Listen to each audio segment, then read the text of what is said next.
I always smell something fishy when it comes from Rolling Stone, and I looked into a new article because Clownfish TV was covering this anti-woke LA literary scene out there to see what exactly is going on. And this is a lot less organic than it looks like. And I'm going to get into this in a little bit. This a little weird conspiracy theory, guys. I hope you're here with this. But I'm scratching my head because we all know Rolling Stone. We all know that Rolling Stone is one of the wokest magazines out there. All they do is cover like left-wing politics. They hired Alyssa Mercante from Kotaku to start ranting about video games on a left-wing level. So what's happening over here?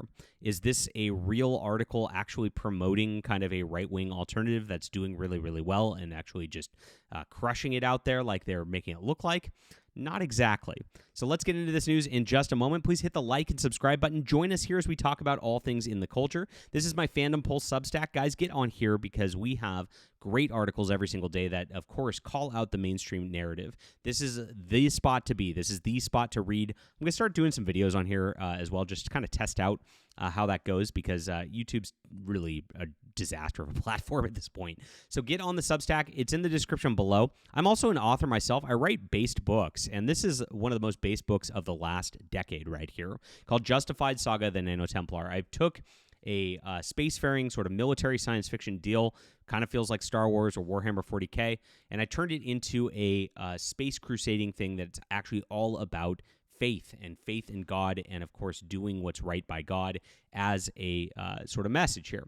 And it's pure action-packed adventure. You can see we have incredible reviews on this, and it's in the description below. Thanks so much, guys. This hit #1 bestseller again for the second time about a week ago. And it is available on ebook, print, or audio. If you want to support, grab that. Thanks so much, guys, and make sure to sign up for Phantom Pulse, as I said. So I noticed this. Rolling Stone recently published a piece highlighting what it claims to be a growing anti-woke literary scene in Los Angeles, featuring literary salons with, and this is where it gets weird, pagan decor. What's going on here? This is, okay, I guess this anti-woke is pagan? I don't know. I'm confused at what this all means. Celebrate a supposed cultural rebirth. Very weird symbology right here. This is the type of thing that I expected. You remember when Hillary Clinton got into like the spirit cooking and all that crap? That was weird pagan rituals too. That's the type of stuff like that. Of course, gives my spider senses a is this the right wing? What's happening?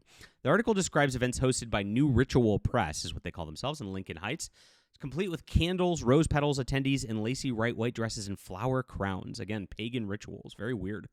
Reading fiction that challenges leftist orthodoxy. However, it appears that this is much more manufactured than organic when one examines the source of funding and the actual size of the movement, and the content is hardly right-leaning. So what's Rolling Stone on about, and why is this article suddenly still appearing? So that's what we got into on Phantom Pulse today. And I'm going to talk about it a little bit here. Here's the actual article by Rolling Stone. And reading it on its surface, there's an anti-woke literary scene growing. Of course, people are doing these stacks of books, and now it's asking me to log in, so I'm going to have to go to the archive because I already read it this morning, and I pulled it up again. And this is a weird situation right here. So why is Rolling Stone doing... Oh, gosh, I got a CAPTCHA, too. What a disaster. I'm trying to make a video here, guys. Let's see if that works. There's new images. It's not working. Okay, let's try again. Mountains or hills? This is what you have to go through as a YouTuber, I guess, these days in 2025. Here we go. I'm not a robot. Okay, here is the article. And so look at this. Books atop a red tablecloth at a reception table in the front yard of a house party. So this is one house party. They don't say how many people are here or whatever is going on. This is kind of a picture from one of those events. I mean, maybe there's 30, 40 people. I don't know. And was not able to find out how many people were actually involved in this. So Rose Petals, a tarot deck. So we've got occult, evil stuff going on, and packets of wildflower seeds, which guests are encouraged to take home and plant. This is creepy. I don't know that this is right-wing, but they're painting this as right-wing, first off. That's first off. Pagan decor, etc. They say it's anti-woke's white scenes. We've been in hibernation. We've been in the cold. We've been hiding. Now we're out in the open, as says the party organizer. So somebody had a house party, and they're claiming this is some, movement scene or whatever that I don't really think exists. Is really what's going on. As an independent author, I've been coming out with books for about the last decade, and of course was blacklisted by the mainstream industry. Got banned from the World Science Fiction Convention, banned from the Science Fiction Writers Association. They called me a racist bully. I sued them, and I beat them. They actually had to apologize and pay me for libel, and because that's what the publishing industry is. Now, at the same time, there is no like grand publishing out there. I've had to pretty much do it myself. There's been a couple small presses along the way, but that's what there are. There's a bunch of small presses on the internet. There's a bunch of people doing it themselves, and there's not really much of a coalesced movement going around. It doesn't really exist so much. So this is kind of weird. Like, and they claim like a house party equals a movement. You get your spider senses going, what is this all about right here? So they talk about New Ritual Press, and then you start looking into New Ritual Press and who this is. Dan Baltic, okay? And when you look at Dan Baltic real quick, you start to learn that this is not organic. This is not some like budding movement that's happening right here. You have this, and he's also a part. And New Ritual Press is a part of Terror House Press. Now, this is the main press right here, and this is a whole like rabbit hole of presses within presses within presses. So you've got New Ritual Press under Terror House Press, which is under another company, which I'll tell you about right now, called Passage Press. Now, Passage Press was started a couple years ago by a guy named Lomez, who became a big influencer who appears on the Charlie Kirk program and the like. And so this is like a well-funded operation within the media right here. And who funds it for real? It's funded by Peter Thiel. Peter Thiel has an investment group that bought up a bunch of presses. So you see all these press names all the way around. It looks like there's a lot of movement out there, but it's really only one press. There's an ARC press doing science fiction under it. There's another press. They announced it a few weeks ago that all these presses were under the Passage umbrella. So it's one company pretending to be a lot of different companies. So it looks like there's a groundswell of all these different presses out there doing a groundswell of different things. It is a completely contrived, like algorithmic look at the way things that actually are. And so it is just one group, and they're doing things on a very small scale, pretending like they're very, very big. You can see that like these accounts get pretty big, 16,000 followers right here. Passage Press is, of course, is pushed by Twitter on a way that I've not really seen. Passage Press, let me go. For other things, almost 30,000 followers, and you could see like they get huge engagement right here on what goes on when they talk about this stuff.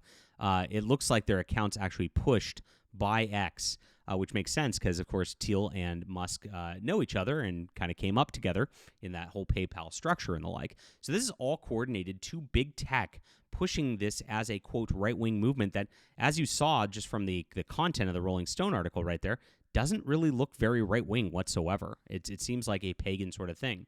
So this is the book that they were pushing through this as well, and this is where it gets kind of weird and fake again. And again, you're looking at, like, we've got a pagan ritual with, like, flower crowns, weird fires, things going on in an LA house party, which does not seem to have a lot of people involved in it. It's being pushed on Rolling Stone at this juncture. And then you look into the Passage Press and see the connections there. Next, look at this like content here. Life hasn't been easy from his NYC nonprofit job writing for reactionary. He fired from writing a reactionary manifesto during work hours. He drowns his sorrows with high-end liquor and online porn, raging against Davos daddies and their plans to crush Western civilization. But then he meets a young woman on a BDSM dating site and takes it upon himself to indoctrinate her in the tenets of the project, leading him down a rabbit hole of public humiliation, mental illness, culminating in an ill-conceived plot to take the Davis daddies down once and for all. So this is pretty interesting right here. And again, it like BDSM dating sites, online porn, it's like, again, this, I don't know that this feels right-wing, even though they claim it's right-wing. They even claim in the Rolling Stone article, this is a alt-right publication, right? And so this is pretty weird right here. And so he's got his debut novel. They call it Alt-Right Protagonist, right? Okay, the class liked it. It's obvious you're a good writer. Why would you choose to write this? That comment took me back, he said. So basically, the only thing that makes it right-wing is it's kind of misogynistic. It's a dude controlling a girl in a BDSM way. And so it's still like the same degeneracy that the mainstream media pushes. It's just kind of rebranded in a way for like men to read instead of women to read that kind of porn, right?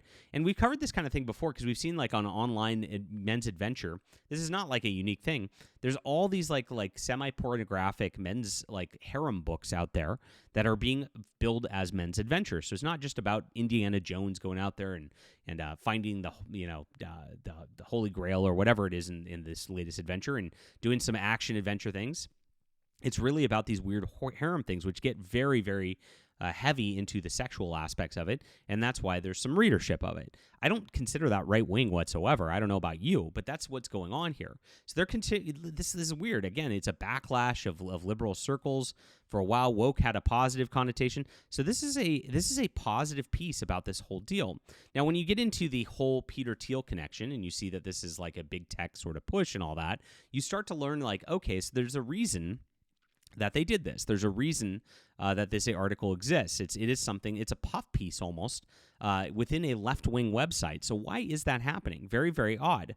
Now, if you look up this guy, John McDermott, who wrote this here, he's got no articles other than this on Rolling Stone. This is his only article there. So this guy was placed here to write this. So who placed him? Now, if you look around the mentions and all that, he gets a lot of interactions with the guys from Passage Press.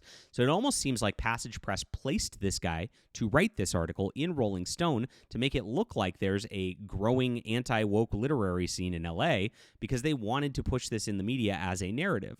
And as he started talking about this on X today, he started saying that it was, in fact, that woke is dead, which is a narrative I've seen a lot around these circles as well. Here it is, featuring all these people, and he tags them all, talking about books, The Vibe Shift, the future of anti-woke reactionary movements now that wokeness is all but defeated. How is wokeness defeated? We have Superman coming out that James Gunn says is going to be a political nightmare. We have Fantastic Four coming out that's going to be a Sue Storm, Mary Sue sort of thing again, where she's leading the team now. We have Ironheart on Disney Plus that just came out, which actually featured like a drag queen car driver helping her out. Yay, stunning and brave. Everything's exactly the same. All the video games have been exactly the same as well. I mean, people were hailing anti-woke video games, claiming one that had graphic gay sex in it was somehow not a woke game. I mean, what's happening is they're just saying woke is dead and woke doesn't exist and stuff like that. And it's a narrative that's coming from Rolling Stone, of all places, that is obviously not true. So this is what's happening at this point. This is a deal. And look at this. Owen Hughes comment, I did mostly straight porn. Wait, mostly straight porn? This is an anti-woke group? Very, very weird stuff. A new ritual has commenced. This is just all too weird. So when you put those connections together, you see that this is a non-organic thing. This guy doesn't work for Rolling Stone. Obviously got placed there. Did Passage Press pay for Rolling Stone to write this? That's the next question. And did Peter Thiel just put this out there as a sort of thing where it is something that's going to be just an inorganic thing pretending to be successful? Now, if you look at, of course, the Nutcracker, which, of course, we already showed was not very right-leaning for real. It's kind of misogynist. Only 36 reviews, and that it's been out since January this year. So that means this guy's selling less books than I am, right? And so when they're saying it's a budding new literary scene, it really isn't. There isn't much of a scene going on. They want there to be a budding new literary scene, and I guess I applaud them for trying and creating their artistic sort of stuff.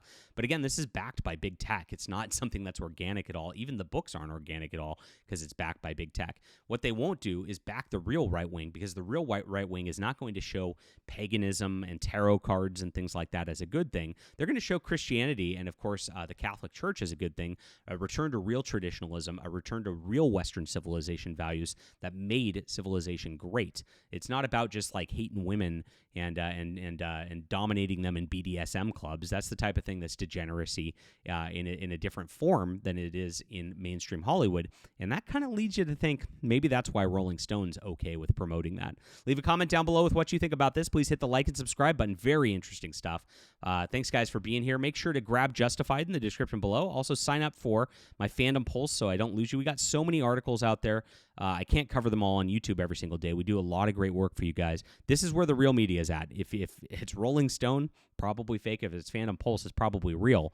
We're doing this grassroots for real. No outside funding, no advertising or anything, just viewers like you supporting. Thanks for being here. We'll be back.